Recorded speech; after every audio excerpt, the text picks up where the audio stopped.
सचिन पिता पुत्र पवित्रात्मा के नाम पर आमीन। सर्वशक्तिमान महान परमेश्वर पिता, हम आपको धन्यवाद देते हैं, राजाओं के राजा प्रभुओं के प्रभु प्रभु यीशु मसीह, पिछली रात के लिए, आज के दिन के लिए, इस शाम रात के लिए पिता हम धन्यवाद देते हैं कि आपने अब तक हमें जीवित, सुरक्षित और अचानक मरण से बचाया। हर प्रिय घटना से, हर दुर्घटना से, हर परमेश्वर एक्सीडेंट महामारी से बचाया आपने, उसके लिए लाखों लाख धन्यवाद। प्रभु हम आपसे प्रार्थना करते हैं आपकी कृपा के लिए, आपकी दया के लिए, आपके अनुग्रह की दृष्टि के लिए जो आपने हम सब पर बनाए रखी। हमारे जीवन की हर एक कमी घटियों से आपने प्रभु हमें निकाला और हम पर अनुग्रह किया, उसके लिए लाखों लाख धन्यवाद। प्रभु हम प्रार्थना करते हैं आज के एक एक वचन के लिए। प्रभु मेरे मुख पर पहरा बिठाइए, मेरे होठों के द्वार की रखवाली कीजिए। आज बोलने वाला मैं नहीं वरन आप स्वयं मुझ में होकर अपने वचनों के द्वारा पिता बातचीत कीजिए, ताकि आज का एक एक वचन हमारे जीवन में 100 गुना फलों को लाए। प्रभु हम सारी महिमा आपको देते हैं, और जब आज का हम वचन पढ़े सुने प्रभु, इसके अनुसार जीने चलने उठने बैठने वाला बन जाए, इस योग बनाइए। प्रार्थना यीशु के नाम पे मांगते हैं, सुनिए और दया से ग्रहण कीजिए, आमीन। सबों को जय यीशु। मैं आशा करता हूँ आज आप सब ठीक होंगे, अच्छे से होंगे, प्रभु में बढ़ रहे होंगे, और प्रभु ऐसा ही करें, आप लोग को खूब ऊंचा उठाए, आपको अपना प्रकाशन दे, बुद्धि में बढ़ाए, प्रज्ञा में बढ़ाए, ज्ञान में बढ़ाए, आमीन। आइए हम प्रभु के वचन में जाएंगे। आज मेरे साथ निकालेंगे एजेकियल नबी का ग्रंथ 33, एजेकियल नबी का ग्रंथ अध्याय 33। मैं चाहता हूं कि इस अध्याय को मैं आपको थोड़ा थोड़ा करके समझाऊं, जो समय मुझे मिले, क्योंकि अगर ये अध्याय आप समझेंगे तो आप प्रभु के करीब आएंगे। कैसे आएंगे? भय से आएंगे, क्योंकि प्रभु का डर रखना हमारे जीवन में बहुत ज़रूरी। हम निडर हो गए हैं, आज हम अपने परमेश्वर से डरते नहीं हैं। आज निश्चिंत होकर जी रहे हैं कि हमारा कुछ नहीं बिगड़ेगा। इस गलत फहमी में हम बस जी रहे हैं। ये चीज़ हमारे लिए बहुत नुकसानदायक है। इसलिए मैं आप सबसे विनती करता हूँ कि प्रभु से डरिए, क्योंकि वो अपने दासों के द्वारा बात करके चले जाते हैं, है ना। वो चाहते हैं कि अपने दासों के द्वारा जो बातें आपसे करवाए, आपका काम न करना है। आपको क्या काम करना है कि उस वचन को सुनना है और उस वचन के अनुसार चलना है। लेकिन आज ये कलीसिया चल नहीं रही। जो बात अभी मैं जो बोल रहा हूँ, मैं शायद 2 या तीसरे दिन इस बात को बताऊंगा। जो आज मैं बोल रहा हूँ कि जो बोला जाता है उस पर कलीसिया ध्यान नहीं देती है। ठीक है, क्या कहती है? हाँ, बहुत अच्छा बोला, बहुत अच्छा गाया, बहुत अच्छा आराधना किया, बहुत अच्छा ताली बजा के प्रार्थना किया, बाजा बजा के प्रार्थना किया, बहुत अच्छा वचन सुनाया, लेकिन उस पर चलते नहीं। इन सब बातों पर परमेश्वर को हमें ना हर जगह पे लेखा देना पड़ेगा। ठीक है, तो ये बातें शायद मैं 2 दिन या तीसरे दिन या कल या परसों किसी न किसी टाइम पे मैं इसको एक्सप्लेन करूंगा जरूर। शायद 2 दिन लग जाए, है ना, लेकिन इस बात को एक्सप्लेन करूंगा। लेकिन मैं शुरुआत आज करना चाह रहा हूँ इस विषय में। क्या शुरुआत करना चाह रहा हूँ कि प्रभु से हमें डरने की ज़रूरत है, उसके वचनों पर कान लगाने की ज़रूरत है, उसके वचनों पर बहुत सोच समझ कर चलने की ज़रूरत है। क्योंकि हम ना एक तरह का एक पतला मेटल है, उस पर पैर रखे और नीचे सुई है। ठीक है, हमारा वजन जो शारीरिक वजन है, जो हम आत्मिकता में उड़ नहीं रहे हैं, बस शारीरिक में धंसे जा रहे हैं, वजनी होते जा रहे हैं, भार बढ़ते जा रहा है, वो कहीं हमारे पैर तक पहुंच ना जाए। इस बात को ध्यान रखिए, क्योंकि मेटल बहुत पतला है, वो सुई आर पार हो सकती है और हमें चुभ सकती है, और वह शैतानी सुई जो है ना हमें ना चुभने पाए। इसलिए ना आत्मा में ऊपर ऊपर उठते चलिए, शरीर का वजन मत बढ़ाइए। शैतान को इतना अवसर मत दीजिए कि अधिक खाना अधिक सोना एक पाप है, याद रखिएगा। आत्मा में ना बढ़ना ये सबसे बड़ा रीजन है, अधिक खाना और अधिक सोना। हालेलुया। आइए हम प्रभु के वचन की ओर जाएंगे। एजेकियल नबी का ग्रंथ अध्याय 33 अध्याय हम पढ़ेंगे 1 से लेकर 6 तक। ठीक, परमेश्वर एजेकियल नबी से क्या कह रहे हैं? दुनिया के सारे पहरेदारों के लिए, पहरेदार मतलब प्रभु यीशु मसीह के जितने अगुआ लोग हैं, जो कलीसिया की सेवा करना चाहते हैं, कर रहे हैं, करने वाले हैं। ठीक है, वो कौन है? पूरे ईसाई समाज। ठीक है, जो प्रभु के लोग हैं, जिनको काम मिला है प्रभु यीशु मसीह का सुसमाचार फैलाने का। ठीक है, वो किसी ऐसे ही पर्सन को नहीं मिला है कि कोई स्पेशल व्यक्ति हो। प्रभु ने कहा दुनिया के हर एक व्यक्ति को जाओ, सुसमाचार सुनाओ, चेला बनाओ, पिता पुत्र पवित्र आत्मा के नाम पर बपतिस्मा दो। वो सबको उसने कहा है, एक जन को नहीं बोला। तो जो जो अपना तैयारी कर रहे हैं वो कर रहे हैं। तो आज का वचन हर एक इंसान के लिए, हर एक पहरुआ के, हर एक घर के मालिक के लिए है, हर एक माँ के लिए, हर एक बाप के लिए है, जो हर घर में बड़ा भाई है, बड़ी बहन है, उसके लिए है। हर एक व्यक्ति के लिए आज का वचन है, क्योंकि हर एक व्यक्ति अपने घर का एक दिन मालिक बनता है। हर उस पहरुए के लिए आज का वचन है जो अपने घर का है, चाहे वो बाप हो, चाहे माँ हो पहला, चाहे दादा हो, दादी हो पहला, चाहे भाई हो, बहन हो पहला, चाहे कोई भी हो, एक दिन वो पहला बनता है अपने घर का। ठीक है। बंटवारा होता है, भाई भाई अलग होते हैं, फिर वो भाई अपने घर का मालिक होता है, उसकी पत्नी अपने घर की मालिकिन होती है। ठीक है। बड़ा भाई, छोटा भाई, सबका अपना अपना घर होता है। तो हर एक व्यक्ति के लिए आज का वचन है। तो आज ध्यान से सुनिएगा, 1 से 6 तक मैं पढ़ने जा रहा हूं आपके लिए। एजेकियल नबी का ग्रंथ। वचन कह रहा है, मुझे प्रभु की यह वाणी सुनाई पड़ी। किसको सुनाई पड़ी? नबी एजेकियल को। ठीक। क्या सुनाई पड़ी? मानव पुत्र, अपने लोगों से बातें कर यह कहो। क्या कहो? बात करके यह कहो। क्या कहना है? सुनिएगा ध्यान से। परमेश्वर की आवाज एजेकियल नबी के पास आई और उन्होंने कहा, अपने लोगों के पास जाओ, उनसे बातें करो और जो मैं बोल रहा हूं उनको जाके बताओ। क्या बताना है? अब सुनिएगा ध्यान से। अब क्या बताना है? यदि मैं किसी देश पर तलवार भेजता हूं, परमेश्वर कह रहे हैं, किससे? एजेकियल नबी से। किससे बात करने के लिए? पूरी दुनिया के लोगों से। ठीक है। यदि मैं किसी देश पर तलवार भेजता हूं और उस देश के लोग अपने बीच से किसी व्यक्ति को चुनकर उसे अपना पहरेदार नियुक्त करते हैं। क्या कर कर? चुनकर। क्या करते हैं? पहरेदार नियुक्त करते हैं। कौन है वो व्यक्ति? सिक्योरिटी गार्ड, डंडा वाला कि बंदूक वाला सिक्योरिटी गार्ड? आपका पहरेदार कौन है? आपके चर्च के, आपके फादर। ठीक है। जो आपको अगुवाई कर रहे हैं। हमारे चर्च के हमारे फादर हो गए, बाकी प्रोटेस्टेंट चर्च के उनके पास्टर हो गए, अपोस्टल हो गए, प्रॉफिट हो गए, सब अलग अलग सिस्टम। ठीक है। जो जिसके पीछे चल रहा है वो उनको क्या कह रहा है? पहरेदार ठहराने की बात कर रहे हैं। ठीक है।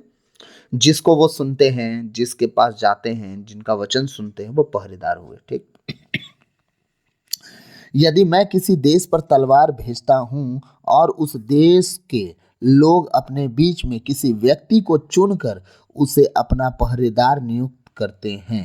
किससे? उस व्यक्ति को, किसी व्यक्ति को चुनकर अपना क्या नियुक्त कर रहे हैं? पहरेदार अगर नियुक्त कर रहे हैं तो उनकी बात हो रही है। ठीक है। ध्यान से सुनिएगा। पहरेदार कौन हुआ? मैंने क्या बताया? हमारे लिए जो हमारा अगुआ बनता है। ओके। हालेलुया। हमारे लिए जो हमारा अगुआ बनता है वो पहरेदार बन रहा है। किस लिए पहरेदार बन रहा है? सुनिएगा ध्यान से। यदि वह व्यक्ति देश पर तलवार आते देखता और तुरही बजाकर लोगों को चेतावनी देता है। क्या करके? वो तुरही बजाकर चेतावनी देता है कि तलवार चलने वाली है। इसका मतलब मैं समझाऊंगा। अभी थोड़ा सा एक वचन और पढ़ दूं। तो यदि तुरही की आवाज सुनकर कोई चेतावनी पर ध्यान नहीं देता और तलवार आकर उसका वध कर देती है, तो अपनी मृत्यु के लिए स्वयं उत्तरदायी होगा। कौन होगा? वो व्यक्ति, वो कलीसिया के लोग। ठीक है। कैसे? अब मैं इसको समझा के आगे बढ़ूंगा। प्रभु का वचन कह रहा है कि अगर तुम लोग चाहते हो आगे बढ़ना, स्वर्ग जाना, संसार में मिट नहीं जाना, तो एक काम करना, अपने लिए अगुआ चुन लेना। अपने लिए क्या करना? एक अगुआ चुन लेना, एक व्यक्ति को पहरेदार के रूप में ठहरा लेना, नियुक्त कर लिया अपने लिए। कैसा? जो सच में तुम्हारे लिए आत्मिकता का काम कर सके, जो सत्य में तुम्हारे लिए घुटना टिका के प्रार्थना करने वाला हो, जो सच में तुम्हारे लिए प्रार्थनाओं का एक पहाड़ बना सके, तुम्हारे लिए प्रार्थना कर सके और तुम्हें परमेश्वर के रास्ते पे ले चल सके, चला सके। जो सच में तुम्हारे लिए आंसू बहाने वाला हो, जो सच में तुम्हारे लिए खड़ा रहने वाला हो। आधी रात को तुम फोन करो, अगर वो ना भी उठा पाए तो तुम उसके अंदर उठते के साथ फोन चेक करे तो तुम्हें पहला फोन करे कि आपने किस मुसीबत में फोन किया। तो सच में ऐसा पहले क्या करना है? तुम्हें एक पहरेदार अपने लिए चुनना है। ठीक है। हमारे फादर इतने अच्छे, अगर वो कल आज फोन किया नहीं उठा पाए तो कल पक्का फोन करते हैं वो, और हमारी समस्याओं का समाधान हमें बताते हैं। ठीक है।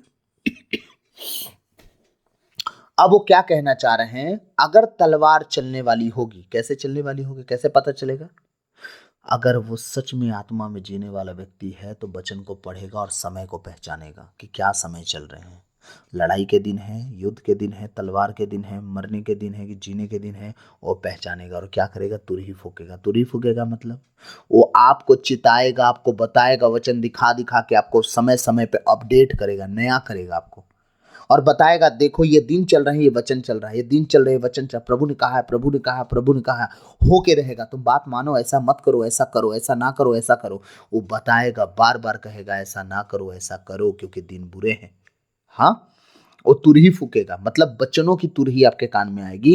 वो डेली समझाएगा आपको, हर समय समझाएगा, पर डे समझाएगा, हर हफ्ते आपको समझाएगा कि देखो समय ऐसे हैं, समय को पहचानो, बुरे दिन चल रहे हैं। आज इजराइल में हमास में लड़ाई चल रही, परमेश्वर ने कहा है इजराइल गैर जातियों से 42 महीने तक कुचला जाएगा। इसके बाद क्या होगा? इसके बाद कहानी खत्म, न्याय का दिन आएगा। यरूशलेम की लड़ाई आप देख लो, इजराइल पर लड़ाई कब से चल रही है, क्या महीना बीत गया, 42 महीना, घमासान होगा। अब परमेश्वर क्या कर रहे हैं, अगर तुरही फूकी गई मतलब पहरेदार आपको अगर चेतावनी दे दिया कि समय बुरे हैं, सुधर जाओ, ठीक, और आप सुधरने की तैयारी कर लिए और तलवार चल गई और आपका जान चला गया, परमेश्वर क्या कहना चाह रहे हैं, धर्मी अधर्मी सब मरते हैं, याद रखिएगा जब बम गिरता है तो, ठीक ना। अब परमेश्वर क्या कहना चाह रहे हैं, अगर तुम मर गए, शरीर मिट्टी का है, जान जब भी निकलता है तकलीफ होती है। यीशु मसीह का जान निकला, तकलीफ नहीं हुआ? हुआ ना।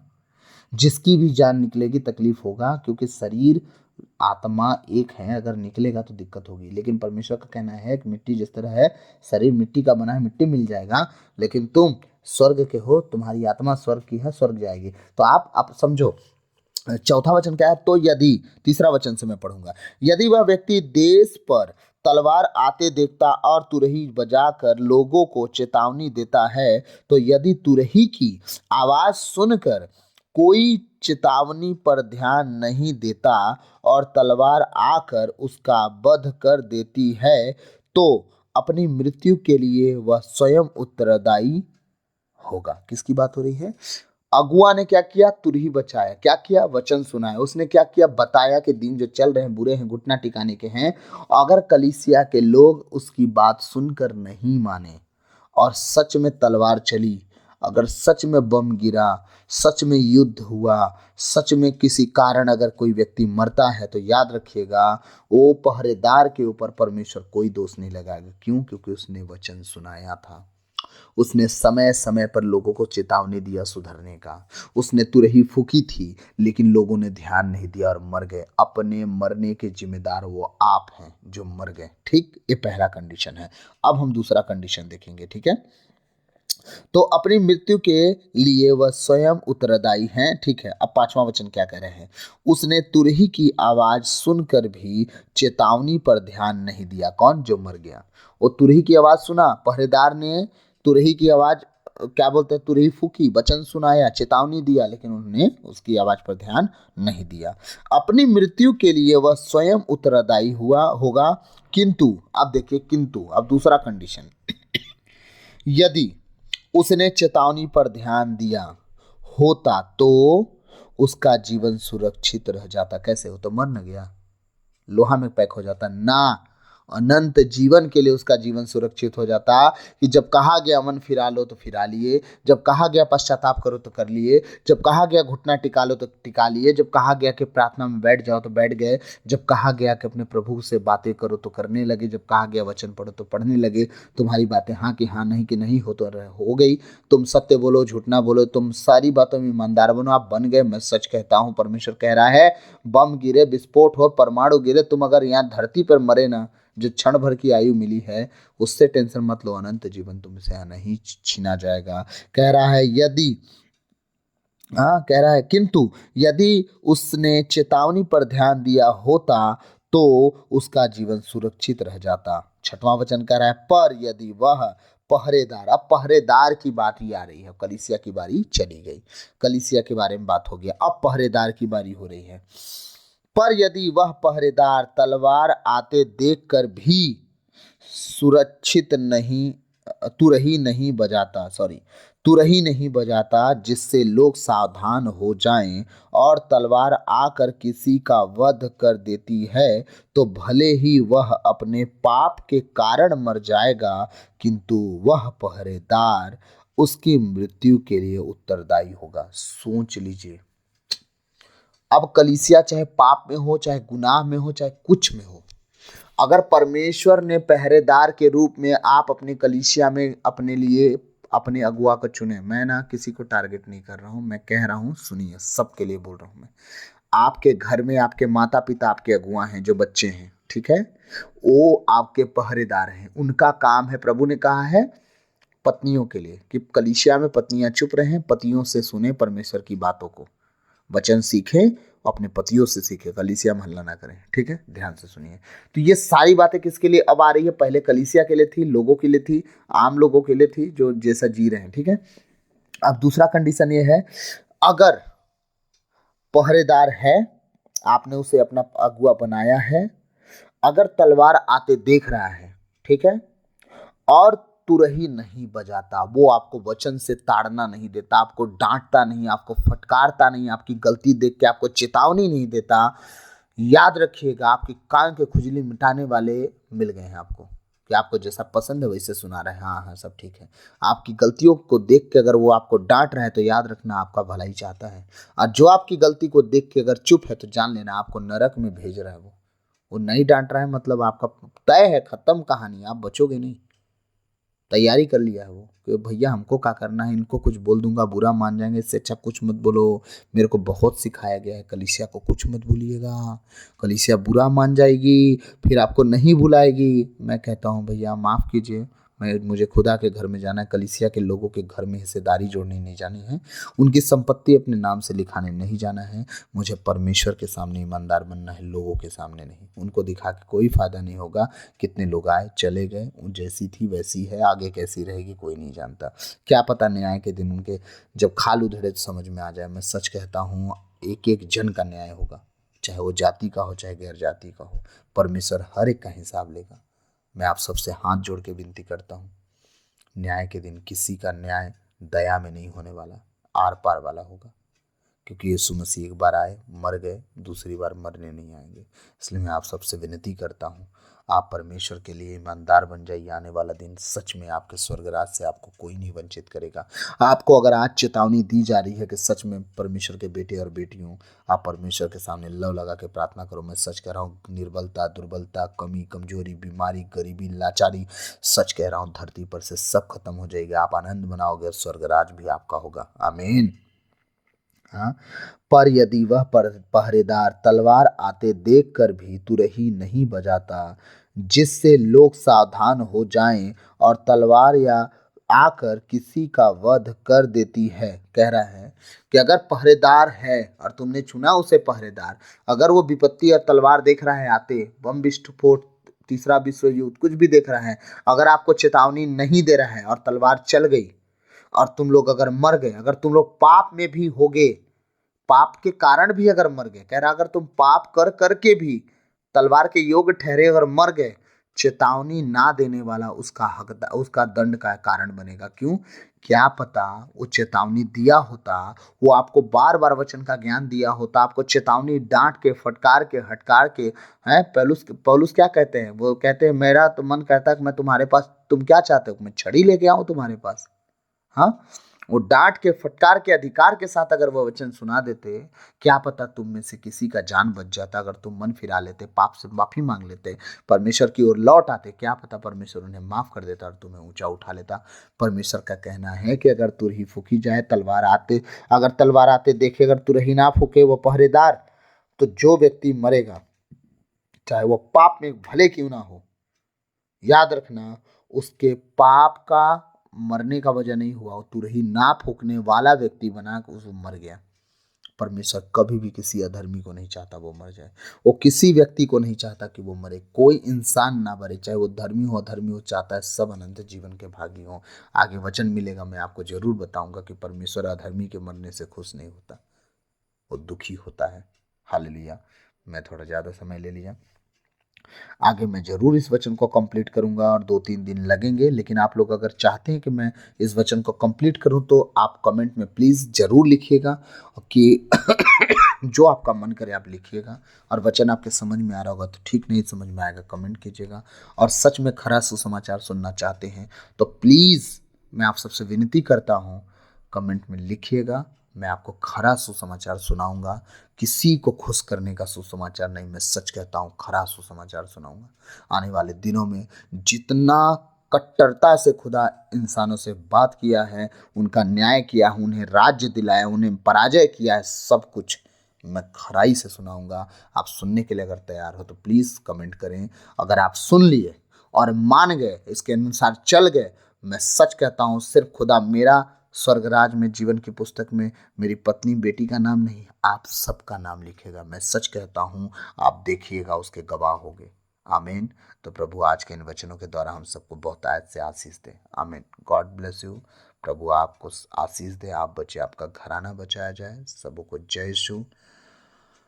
प्रभु आप सबको बढ़ाएं, और जो भी अगर बात ऊपर नीचे हुई हो प्लीज़ मुझे माफ़ करेंगे। हाँ, मैं किसी को पॉइंट नहीं किया हूँ, मैं कह रहा हूँ हमें समझना पड़ेगा प्रभु के पीछे कैसे चलना है। ठीक है, अगर कोई आपको नहीं सिखा रहा है आप बाइबल पढ़ो, खुदा आपको सिखाएंगे। आमीन। चलिए, जय यीशु।